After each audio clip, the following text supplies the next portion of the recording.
Sesungguhnya harta, dinar, dirham, uang di mana-mana selalu bikin hebat orang yang memilikinya. Coba lihat, orang yang punya duit sama yang enggak punya duit, jangan gaya hidupnya, gaya jalannya aja lain. Wahia lisanun liman arada fasahatan, wahia silahun liman arada qitala. Uang adalah senjata yang paling ampuh bagi orang yang mau pergi.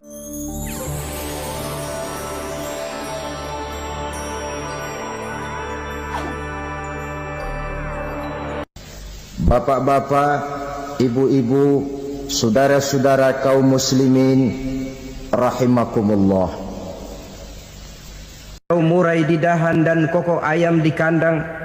Dunia ini penuh dengan berbagai macam kesibukan. Sejak dari petani yang turun ke ladang, pedagang yang berangkat ke pasar, pelajar yang menuju sekolah, sampai kepada pegawai yang berangkat ke kantor, seluruhnya tidak lain untuk mencari sesuatu yang bernama bahagia. Setiap orang menginginkan kebahagiaan, dan tidak seorang pun menginginkan kesengsaraan dalam kehidupan ini. Namun nyatanya tidak setiap orang yang ingin bahagia mengetahui jalan yang harus ditempuhnya untuk sampai kepada kebahagiaan itu. Maka pada kesempatan pertemuan kali ini, saya ingin menyampaikan sebuah hadis dari junjungan kita baginda Nabi besar Muhammad sallallahu alaihi wasallam yang termuat dalam kitab Mukhtarul Ahadits An-Nabawiyah, di mana beliau bersabda, Arba'un min sa'adatil mar'i. Ada 4 perkara yang merupakan tanda dari orang bahagia. Saya mau tanya, di antara saudara-saudara yang hadir di sini, apa ada yang kepengen jadi orang sengsara? Ya. Seluruhnya tentu ingin mendapatkan kebahagiaan. Maka menurut resep dari Nabi kita, tanda orang bahagia itu 4. Jadi kalau saudara ingin bahagia, harus mempunyai 4 perkara ini. Yang pertama, orang bahagia itu kata Nabi, darun wasi'un. Punya rumah biar bagus asal gede. Enak ngaturnya.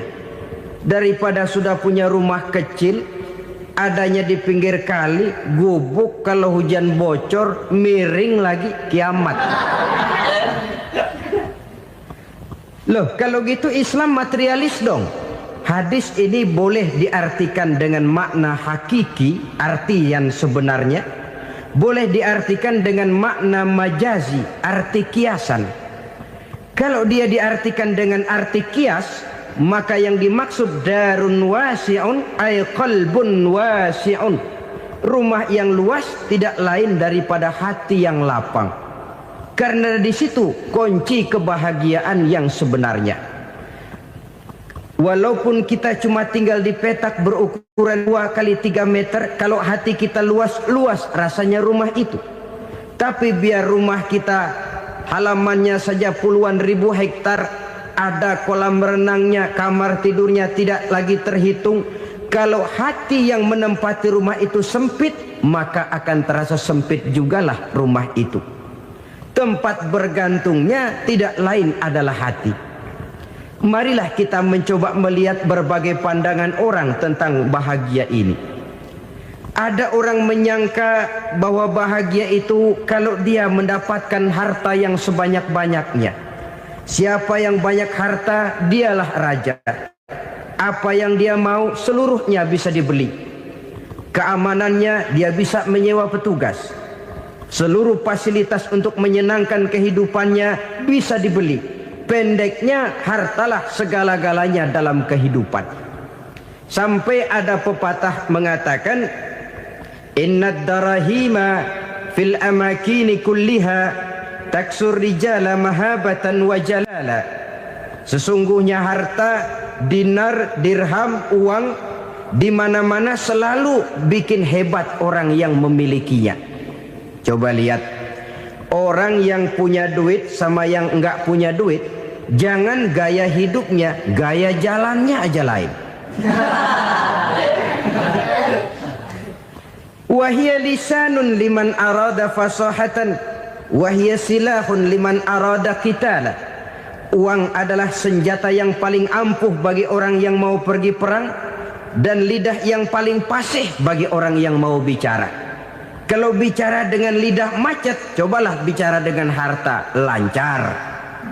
Sampai ada pepatah demikian, segalanya bisa diatur dengan harta. Maka di kalangan orang yang berpandangan semacam itu, seluruh kegiatan hidupnya hanya terfokus kepada bagaimana mengumpulkan harta yang sebanyak-banyaknya.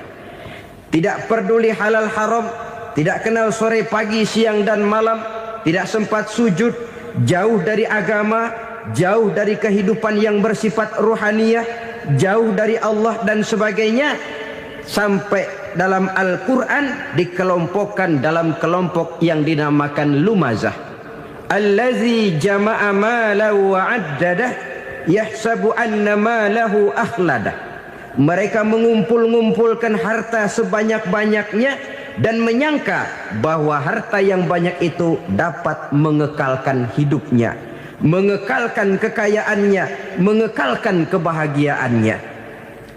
Saudara hadirin yang berbahagia, kalau pandangan hidup ini benar, artinya kalau harta memang merupakan satu-satunya hal yang dapat membuat orang bahagia, tentu di rumah mewah tidak akan pernah ada tangis derita.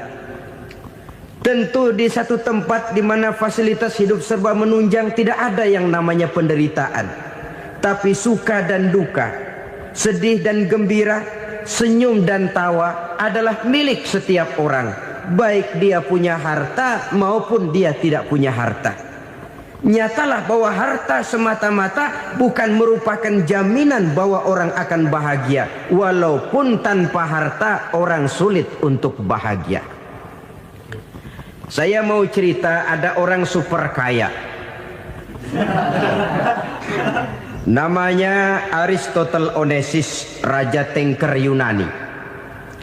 Dia punya kapal tanker saja konon sampai 11 banyaknya. Punya perusahaan penerbangan yang disebut Olympic Airlines. Punya hotel di berbagai kota besar di dunia ini, sejak dari New York, London, Paris, Rome dan sebagainya. Bahkan punya pulau yang dia namakan Pulau Scorpio. Ini kan namanya sudah kaya nggak tanggung-tanggung, punya pulau. Nah, dia punya 2 orang anak, yang satu laki-laki namanya Alexander, yang satu perempuan namanya Maria Onesimus. Seluruh harapannya tertumpah kepada anak lakinya Alexander ini, yang akan meneruskan usahanya, meneruskan kekayaannya, meneruskan dinastinya. Apa yang terjadi? Ternyata anak yang dia harapkan yang bernama Alexander ini mati muda dalam kecelakaan pada waktu dia olahraga. Apa olahraganya? Namanya olahraga anak orang kaya, golongan jet set. Olahraganya olahraga pesawat terbang. Jatuh, ya nggak kapungut, habis mati. Tinggal satu anak perempuannya, Maria Onesimus. Tapi anak perempuan ini juga malah urakan. Terakhir dia pacaran, bahkan kemudian kawin sama orang Rusia. Rupanya Aristotle Onesimus ini broken. Kekayaannya yang berlimpah ruah, perusahaannya yang begitu banyak, siapa yang akan meneruskan? Siapa yang akan menggantikan? Sampai kemudian dia mengurung diri di Pulau Scorpio dan mati di sana secara mengenaskan. Seorang multi jutawan, seorang yang super kaya, mati menyendiri di pulau sepi. Ibarat kata pepatah, anak ayam mati di lumbung. Bukan kekurangan makanan, keurugan makanan. Begitu kehidupan Aristotle Onesimus. Dan banyak orang-orang yang sudah demikian kaya sampai dibingungkan oleh kekayaannya sendiri. Telusurilah kehidupan David Rockefeller misalnya, Henry Ford misalnya, Adnan Khashoggi misalnya. multi jutawan yang kadang-kadang dibuat keder oleh kekayaannya sendiri. Pantas ketika Imam Ali ditawarkan orang, "Ya Ali, kalau kepadamu disuruh pilih ilmu atau harta, kau pilih mana?" Ya jelas pilih ilmu dong. Kenapa? Pertama, ilmu kalau kita berikan kepada orang lain tambah. Tapi harta kalau kita berikan kepada orang lain kurang. Saudara punya uang 10.000, dibagi orang 5.000, jelas uang saudara berkurang. Tapi saudara punya ilmu diberikan kepada orang lain bisa, saudara pun makin mantap. Tidak lantas jadi bodoh karena ngajarin orang. Saudara bisa Fatihah lalu mengajarkan orang Fatihah. Orang bisa, saudara pun makin hafal. Tidak lantas setelah diajarin orang ilmunya hilang. Begitu datang dia minta orang, "Tolong ajarin saya Fatihah." Udah habis, nggak ada.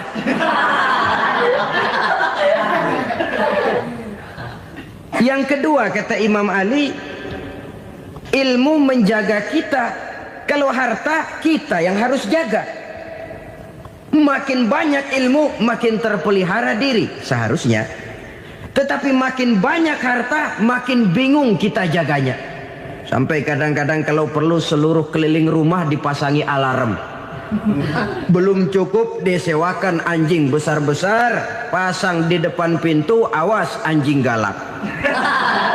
Masih belum cukup juga cari centeng tukang-tukang kepruk jaga rumah. Masih terasa belum aman padahal rumahnya dikelilingi tembok besar. Di balik tembok ada pintu-pintunya tebal. Di balik pintu itu terbuka masuk kamar, kamar pun ada pintunya, pintunya pun kuat. Masuk ke dalam kamar ada lemari, lemarinya pun pintunya kuat, dikunci, kuncinya pun kuat. Tapi tahap seluruhnya yang timbul cuma sekedar was-was saja. Kesimpulannya sekali lagi, tanpa harta orang memang sulit untuk bahagia. Tapi harta semata-mata tidak merupakan jaminan orang akan bahagia. Dengan hati yang luas, itu modal utama untuk mencapai kebahagiaan hidup. Orang yang hatinya luas, saudara-saudara, punya hati yang lapang, melihat kenyataan hidup ini, dia bersyukur senantiasa kepada Allah. Lantas tidak timbul hasud dan iri hatinya. Oleh karena itu, jiwanya selalu lapang. Kalau tidak, cupik hati namanya. Dangkal pandangan, tidak senang melihat orang lain dapat nikmat, dan itu sering dijadikan contoh. Kalau orang yang lapang dada, dia lihat tetangganya beli TV baru, dia berkata, "Alhamdulillah ya, tetangga kita beli TV, mudah-mudahan kita bisa ikut nonton." Lapang dadanya. Tapi orang yang sempit hati, lihat tetangga beli televisi, meriang. Enggak diapa-apain, meriang. Besoknya dengar tetangga beli motor, makin sakit, ke rumah sakit. Lalu di rumah sakit dengar tetangganya beli mobil, mati. Disiksa oleh perasaannya sendiri. Orang kalau hati sudah sempit dalam hidup, kemanapun dia pergi, sempit rasanya medan kehidupannya. Kemudian kita melihat juga ada orang yang menilai bahwa bahagia itu katanya kalau punya kedudukan yang tinggi, pangkat yang agung, wibawa yang besar. Mungkin betul, tapi mungkin juga tidak. Bergantung kepada hati orang yang punya pangkat itu. Sama dengan harta tadi. Harta akan membawa bahagia kalau dia jatuh ke tangan orang yang berhati lapang. Tapi harta akan jadi bencana kalau jatuh ke tangan hati orang yang sempit. Pangkat akan membawa bahaya kalau jatuh di tangan hati orang yang sempit. Lebih dari itu, kenyataan mengajarkan kepada kita bahwa ternyata pangkat dan jabatan tidak selamanya memberikan kebahagiaan dalam kehidupan. Bahkan resikonya kelewat besar. Beberapa bukti kita bisa ambil dari para pemimpin dunia yang menjadi korban lantaran pangkat dan jabatan yang disandangnya. Saudara ingat Presiden Abraham Lincoln dan John Kennedy dari Amerika? Dibunuh orang. Park Chung-hee dari Korea Selatan, Ziaur Rahman dari Bangladesh, Anwar Sadat dari Mesir, terakhir Indira Gandhi dari India, menjadi korban dari pangkat dan jabatan yang disandangnya dari orang-orang yang tidak senang dia memegang jabatan itu. Dia akan mudah mengundang bencana, sehingga pantas kalau seorang presiden terkemuka Amerika, Harry Truman namanya, dia mengatakan jabatan presiden itu, kata dia, seperti orang nunggang macan, naik macan, harus kita taiki, kalau enggak dia bakal nerekam kita, ngeri katanya. Adapun orang yang hatinya lapang, kalau dia menerima pangkat dan jabatan, dianggapnya itu satu kesempatan untuk berbuat baik. Tapi orang yang berhati sempit, menerima pangkat dan jabatan, bukan kadang-kadang menerima, malah berusaha setengah mati mencapai dengan segala cara. Kalau perlu jilat atas, jilat atas. Jadi golongan sumuhun dawu. Jadi kelompok kulon nuwun, yes sir, yang kerjanya cuma oke bos. Kalau perlu jilat atas, jilat atas. Kalau perlu injak yang bawah, injak yang bawah. Perlu sikut kiri kanan, sikut kiri kanan. Yang penting pangkat dapat, jabatan dapat. Orang yang semacam ini, kalau sudah mempunyai pangkat dan jabatan, biasanya dia tidak menganggap itu sebagai amanah, tidak menganggap sebagai kesempatan berbuat baik, tapi malah kesempatan untuk memperturutkan hawa nafsunya yang dilatar belakangi oleh kesempitan hatinya tadi. Apalagi kalau orang memperoleh pangkat karena banyak mengeluarkan uang. Seakan-akan pangkat dan jabatan itu sekarang macam proyek, pakai tender. Siapa yang berani bayar segini naik, nggak berani minggir. Padahal logikanya, kalau orang mencapai satu jabatan karena banyak mengeluarkan uang, hampir bisa dipastikan bahwa setelah jabatan itu dia pegang, langkah pertama yang akan dilakukannya ialah berusaha bagaimana uang yang dia keluarkan supaya kembali. Ya paling kurang pulang modal dulu dong.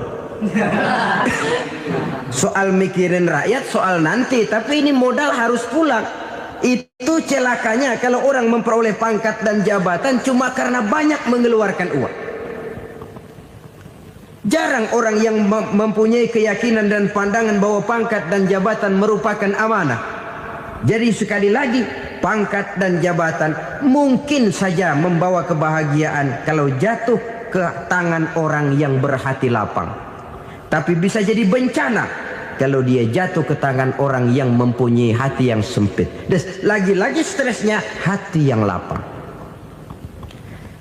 Lalu sebagian orang, saudara, ada yang berpandangan katanya bahagia itu kalau jadi orang terkenal, mempunyai popularitas, menjadi idola di kalangan remaja, di kalangan orang tua, di segala lapisan masyarakat.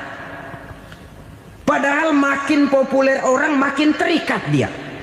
Ya kalau macam kita ini kan nggak punya nama, nggak populer, tengah malam buta mau nongkrong di warung Tegal aman. Tapi pangkat, jabatan, kedudukan, popularitas menyebabkan kita diikat dengan berbagai macam peraturan. Cuma mandi sama ke WC saja yang nggak dikawal.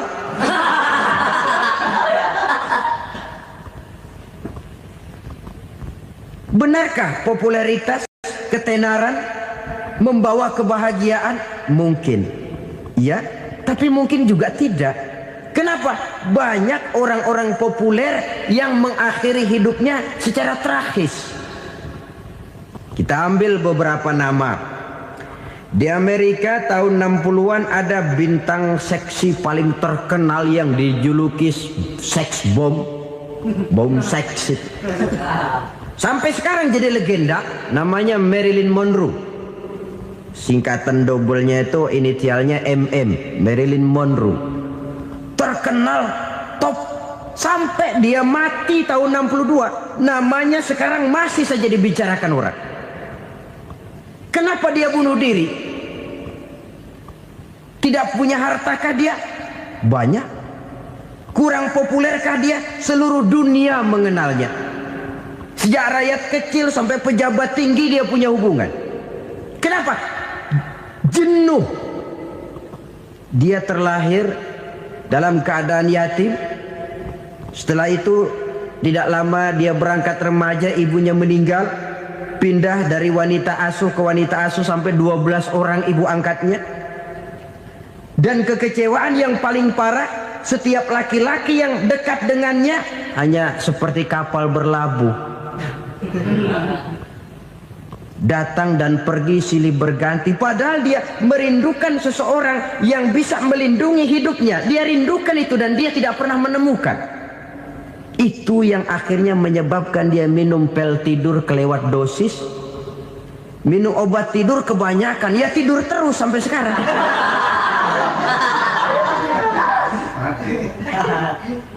Dia mengakui, saya telah memiliki ketenaran, tapi saya tidak pernah hidup dalam ketenaran itu. Saya pandai main sandiwara, tapi saya ingin hidup dalam alam yang real sebagaimana umumnya orang. Itu yang dia rindukan. Menyusul jejak yang namanya Marilyn Monroe ini, Billie Holiday, saudara kenal tentu. Di rumah sakit dirawat. Dia juga minum obat overdosis, mati lagi. Jimi Hendrix minum obat tidur overdosis kelewat batas, mati lagi. Lalu yang menghanyutkan diri di danau, Janis Joplin dan Brian Jones. Ini orang-orang populer, orang-orang terkemuka yang mengakhiri hidup secara tragis. Bukan karena tidak terkenal, mungkin karena sudah saking terkenalnya. Contoh paling belakangan, Bruce Lee. Wah, ini tukang-tukang keprok tentu kenal siapa dia. Sampai sekarang pun tabir kematiannya masih merupakan misteri. Dan yang masih hidup juga menunjukkan gejala yang aneh. Michael Jackson, rumahnya di Beverly Hills itu dijaga sedemikian rupa. Dan dia selalu curiga kepada setiap makanan. Harus steril, bersih dari segala macam kimia. Kemana dia pergi, itu tukang-tukang keprok sudah selalu menjaga dan mengawal. Dan dia seakan takut menunjukkan mukanya yang asli. Hingga kalau tampil ke tengah di luar show, dia kadang memakai pakaian yang tidak menunjukkan dia yang sebenarnya. Takut dikenali orang. Ternyata popularitas sering jadi momok yang meracuni kehidupan manusia. Oleh karena itu, benarlah junjungan kita pada saat beliau mengajarkan orang akan bahagia kalau dia mempunyai hati yang lapang. Nah, sekarang masalahnya untuk mendapatkan hati yang lapang caranya bagaimana? Kita kembali kepada konsep Quran. Allah mengajarkan, ala inna bi dzikrillahi tatmainnul qulub. Ketahuilah bahwa dengan banyak mengingat Allah, hati akan tenang, jiwa akan lapang. Dengan kata lain, dekat dengan agama, merasakan kehadiran Allah dekat dalam hidup. Itu muara pertama untuk mencapai hati yang lapang. Ala inna bi dzikrillahi tatmainnul qulub. Jangan macam orang sekarang ingin mendapatkan ketenangan lalu tapak di puncak gunung, di gua-gua, di tempat sepi. Iyalah kalau nggak ada ular. Kalau tergigit ular berbisa, ketenangan belum, mati jelas itu. Islam positif untuk mendapatkan ketenangan. Ala inna bi dzikrillahi tatmainnul qulubi. Bahwa ketahuilah bahwa dengan banyak mengingat Allah, hati akan tenang, jiwa akan lapang, nuansa pikiran akan luas. Karena yang namanya bahagia ada dimanapun manusia berada. Di kampung ada bahagia, di kota ada bahagia. Di ngarai, di lembah, di gunung, di hutan, di lautan, di angkasa luar. Dimanapun bahagia itu ada kalau kita bermodalkan hati yang lapang ini. Dan hati akan lapang kalau kita dekat dengan agama. Dekat dengan harta buat sementara hati mungkin tenang, tapi ketenangan yang relatif dan temporer. Apalagi orang tiap kali tambah harta, tiap kali tambah rencana. Itu wajar. Mungkin sebelumnya saudara berpikir, kalau punya duit 5.000 enak nih. Begitu punya duit 5.000, aduh sayang kalau 10.000 aja. Tiap kali tambah harta, tiap kali lain rencana. Makin banyak rencana, makin menjauhkan kita dari yang namanya ketenangan. Padahal ketenangan merupakan unsur utama untuk mencapai bahagia. Dan ketenangan itu bermuara dalam hati manusia. Tengoklah kehidupan ini. Orang yang banyak harta dengan orang miskin, berbedakah rasa sakit yang mereka tanggungkan? Rasanya tidak. Walaupun si kaya tidur di kasur empuk berselimutkan sutra mahal, sementara si miskin meringkuk di balai bambu yang keras dan kasar. Apabila maut datang, dia juga tidak pernah pilih bulu. Maut datang menjemput si kaya di singgasana keemasannya, dikelilingi oleh para pengasuh, dayang dan idang serta para pengawal. Dan maut pun datang menjemput si miskin papa, sehingga ia tergelepar di tepian jalan. Kedua-duanya bernama mati. Kalau nyata bahwa sakit yang ditanggung si kaya tidak beda dengan sakit yang ditanggung si miskin, bukan harta semata yang membuat orang bahagia. Hati yang tenang, jiwa yang lapang penuh kedamaian, karena banyak berzikir dan mengingat Allah, itu merupakan modal utama untuk mencapai sesuatu yang bernama bahagia.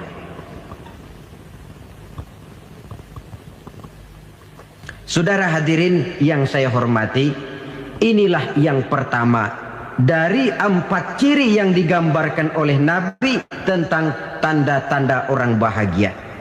Dan harus berangkat dari yang pertama ini, hati yang lapang. Ini yang harus kita miliki lebih dahulu. Baru nanti akan menyusul kepada poin yang ketiga, kedua, dan selanjutnya. Sebab kalau hati sudah terisi dengan jiwa yang lapang, seluruh persoalan insya Allah akan bisa kita atasi dengan sebagaimana mestinya. Yang kedua sekarang, tanda orang bahagia menurut baginda Nabi, markabun syariah. Orang bahagia itu, kata beliau, punya kendaraan biar cepat asal lancar. Artinya kemana dia mau pergi mudah.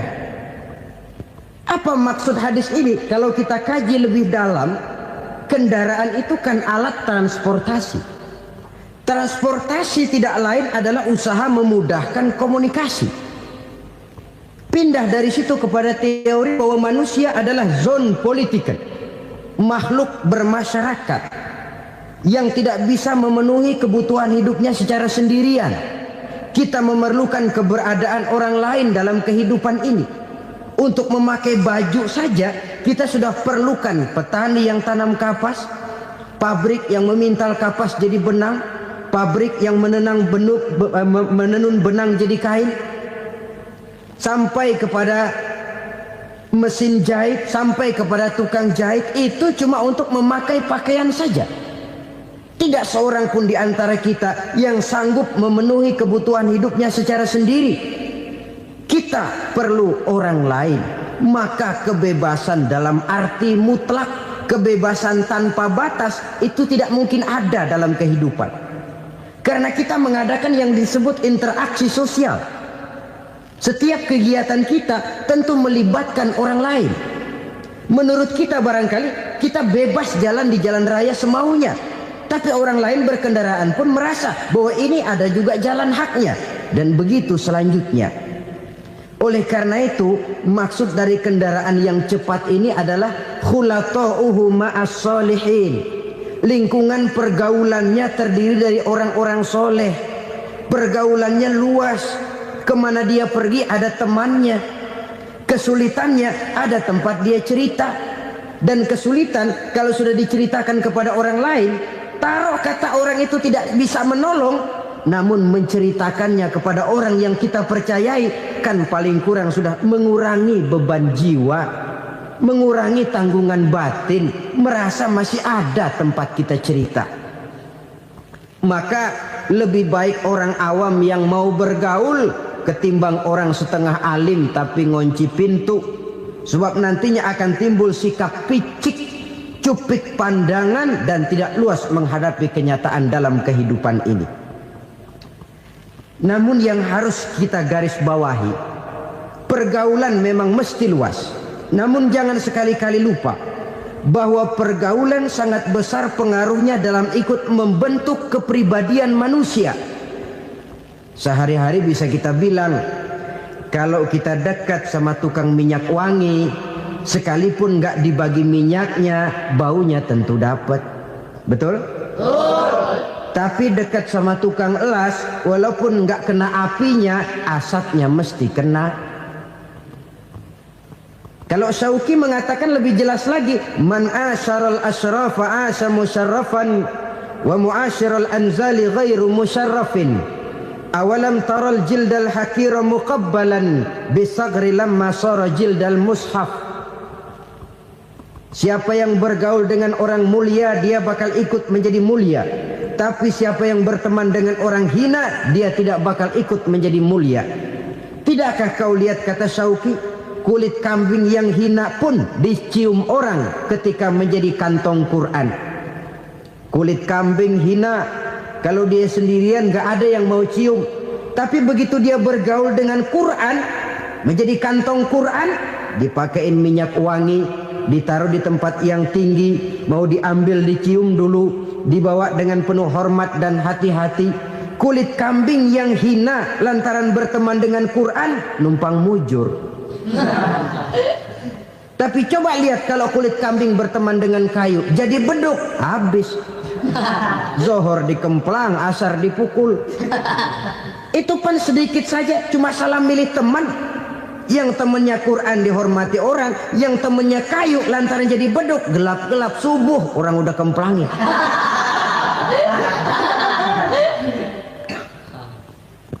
Maka terutama kepada adik-adik remaja yang masih mencari identitas diri, yang ibarat kaset masih kaset kosong, mudah diisi oleh apapun, pandai-pandailah memilih teman dalam bergaul. Karena banyak orang yang tadinya baik-baik, ketika terseret dalam pergaulan dengan orang yang tidak baik, kebaikannya menjadi lentur dan luntur. Tapi berapa banyak bajingan-bajingan tengik, orang-orang yang berlumur noda dan dosa, tiap hari melakukan maksiat, namun bergaul dengan orang yang baik-baik, pada akhirnya sedikit demi sedikit beringsut dan berangsur dia terbiasa mengikuti kebaikan-kebaikan. Saya tekankan ini kepada remaja karena mereka masih mencari identitas diri. Apa yang mereka lihat mereka mau, apa yang mereka dengar mereka ingin tahu. Coba lihat kehidupan remaja.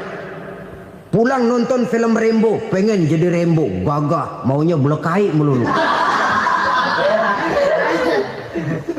Pulang nonton film Superman, pengen bisa terbang.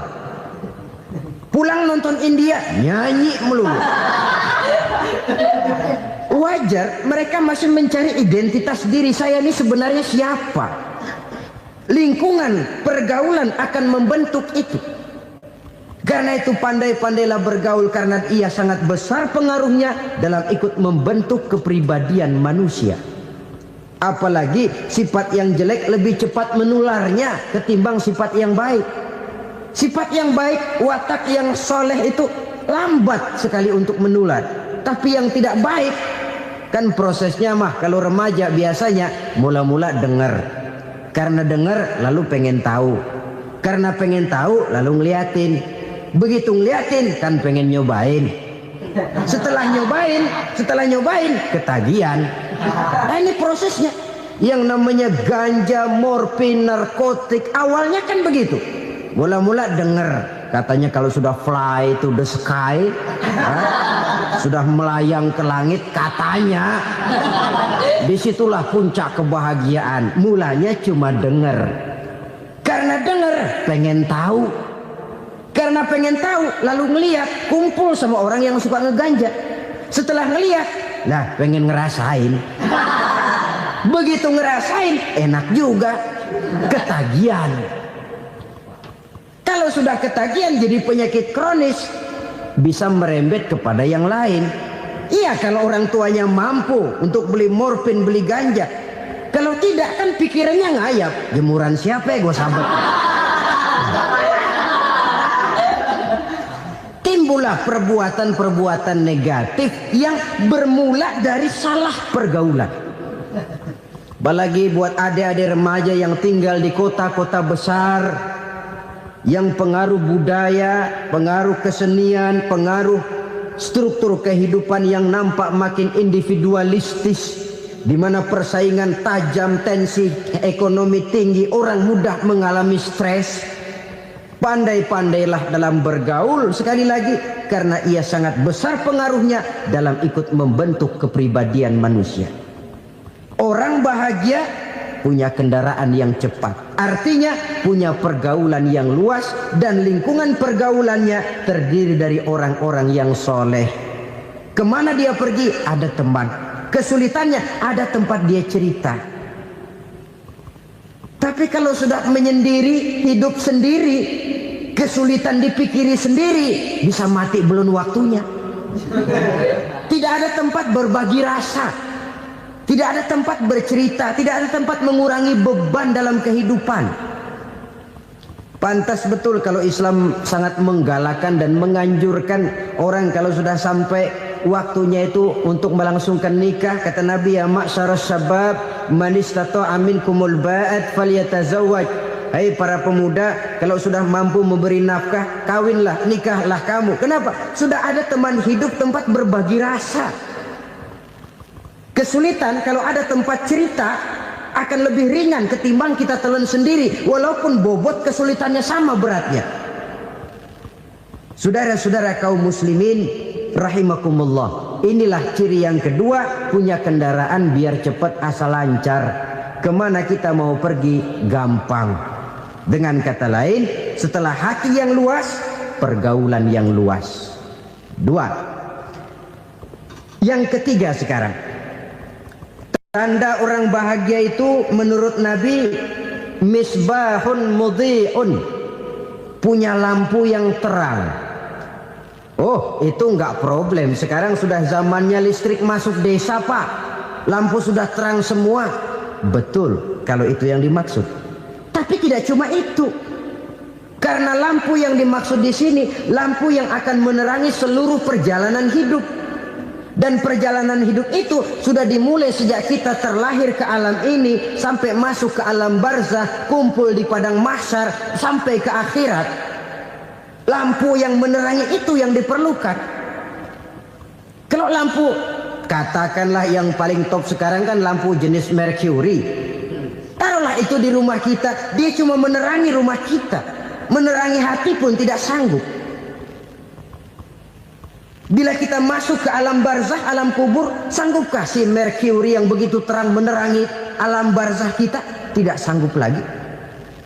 Sanggupkah lampu yang ratusan watt, bahkan puluhan ribu watt menerangi kehidupan di padang mahsyar? Tidak akan sanggup lagi. Kalau demikian, yang dimaksud lampu yang terang di sini apa? Tidak lain amal soleh, kebajikan yang kita lakukan dalam hidup.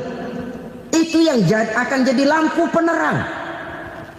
Di dunia nama kita akan terang. Jasad kita boleh hancur terkubur tanah, tapi nama kita akan dikenang orang. Begitulah kalau orang meninggalkan kebajikan dalam hidup seperti sekarang. Ribuan orang tiap saat berziarah ke kubur Imam Syafi'i, ke kubur Imam Malik, ke kubur Imam Ghazali, ke kubur orang yang baik-baik, orang yang soleh-soleh.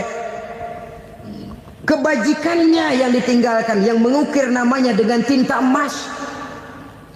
Sehingga saudara sudah terbaring di alam kubur, orang lewat, Allah, ini kuburannya Fulan bin Fulan, dulu ini kebaikannya Masya Allah, saya ikut merasakan. Mari kita mampir sebentar, kita Fatihah. Mohon disampaikan Allah pahalanya kepada almarhum. Al-Fatihah. Itu kalau orang baik-baik. Lalu saudara tanya, Pak, orang mati dikirimin Fatihah apa nyampe pahalanya? Saya jawab, kalau saudara nggak percaya, mati dulu dah. Nanti saya Fatihain, tungguin di sana. Umpama nggak sampai, balik lagi kemari. Sekarang ini kan maunya otak-otakan saja. Kalau nggak masuk otak, nggak percaya. Padahal alam gaib itu nggak bisa diotak-otakin.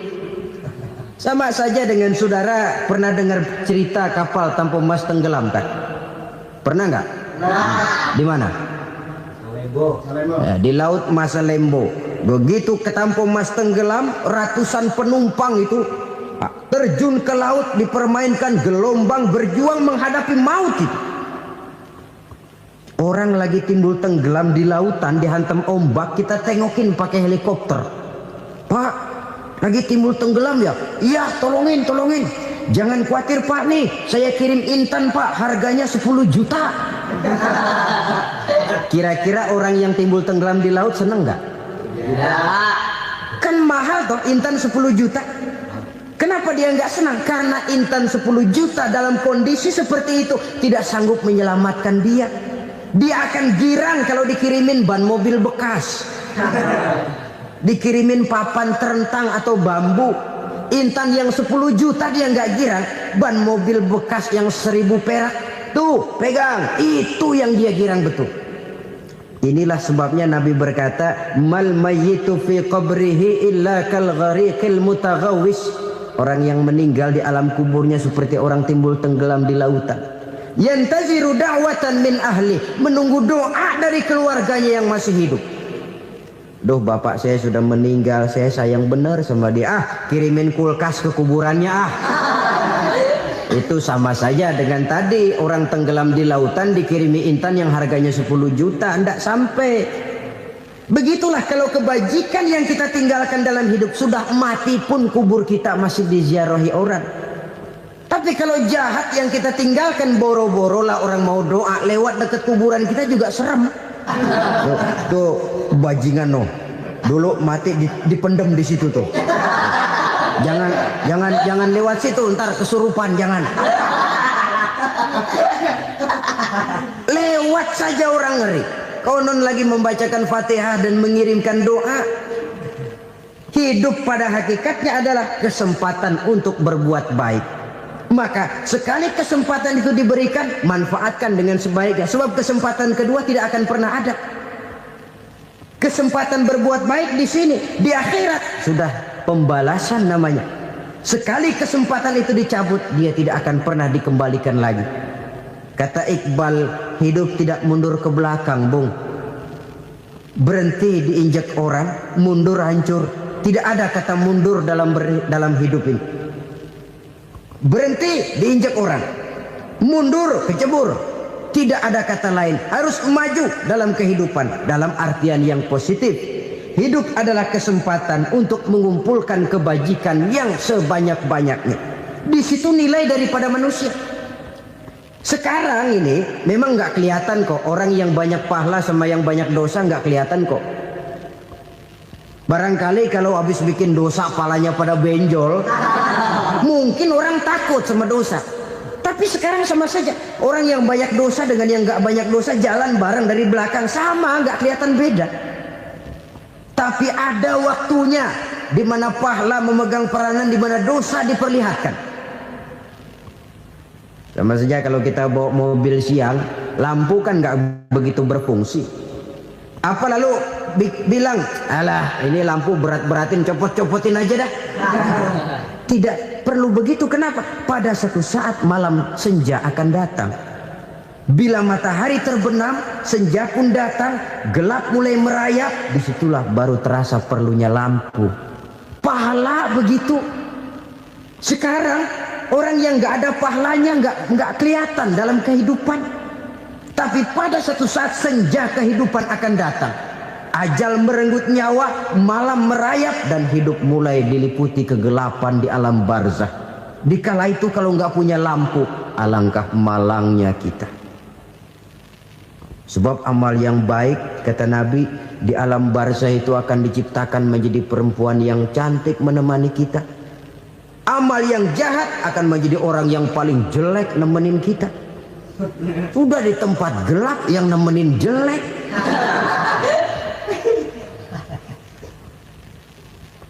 Kaum muslimin rahimakumullah.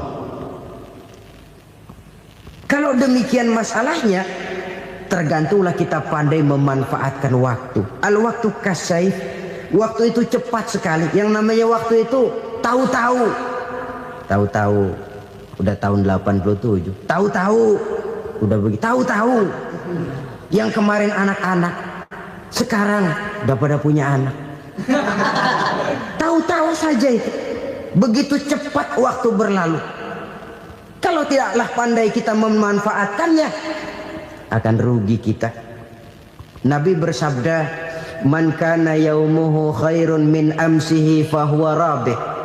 Barang siapa yang hari ini lebih baik daripada hari kemarin, itu orang untung. Hari ini lebih baik daripada kemarin. Bulan ini lebih baik dari bulan kemarin. Tahun ini lebih baik dari tahun kemarin. Itu orang yang beruntung. Tahun kemarin sembahyangnya maghrib doang, sekarang udah tambah isya. Tahun kemarin cuman Idul Fitri aja ngancem bener, sekarang udah tambah Jumat, lalu tambah lagi maghrib, tambah lagi isya, dan selanjutnya. Hari ini lebih baik daripada kemarin, itu orang yang beruntung. Wa man kana yaumuhu mislu amsihi fahuwa khasir. Lalu barang siapa yang hari ini sama saja dengan hari kemarin, itu orang rugi. Hari ini sama dengan kemarin, rugi itu. Bulan ini begitu, bulan kemarin begitu, tahun ini begitu, tahun lalu juga begitu. Rugi itu orang. Rugi apa? Rugi umur. Umur tambah, amalan gak pernah tambah. Dan saya pikir lebih merupakan azab ketimbang nikmat kalau orang dikasih panjang umur cuma untuk numpuk dosa. Mending mana? Panjang umur banyak dosa sama pendek umur dikit dosa. Mending mana? Mending mana? Ya, paling mending tentu panjang umur banyak pahala. Tapi kalau tidak, sekali lagi, lebih merupakan azab ketimbang nikmat kalau orang diberikan panjang umur tapi cuma untuk sekedar menumpuk dosa. Kehilangan kesadaran bahwa dunia bukan terminal akhir dari satu perjalanan. Dia cuma halte di mana kita berhenti sebentar untuk menuju kepada terminal yang hakiki. Saudara-saudara kaum muslimin rahimakumullah. Inilah lampu yang akan menerangi kehidupan. Amal yang kita lakukan di dalam kehidupan. Jadi yang dimaksud dengan lampu yang terang, kebajikan yang kita kerjakan dalam hidup. Nah, setiap orang di awal tadi saya bilang ingin bahagia. Bahagia itu kan hakikatnya kumpulan senang dan selamat. Senang, selamat. Apa bedanya? Senang tapi tidak selamat, nggak bahagia. Selamat tapi nggak senang, nggak bahagia orang. Contoh, kalau orang korupsi, duitnya banyak, senang dia, tapi keselamatannya. Ada tentara baris di samping rumahnya udah bingung, padahal tentara latihan. Tentara cuma latihan, dia bingung. Senang, tapi karena keselamatannya tidak terjamin, dia tidak bahagia. Sebaliknya pegawai negeri jujur benar, cuma segaji-gajinya. Selamat, nggak korupsi, tapi melarat, ya nggak bahagia juga, kurang senang.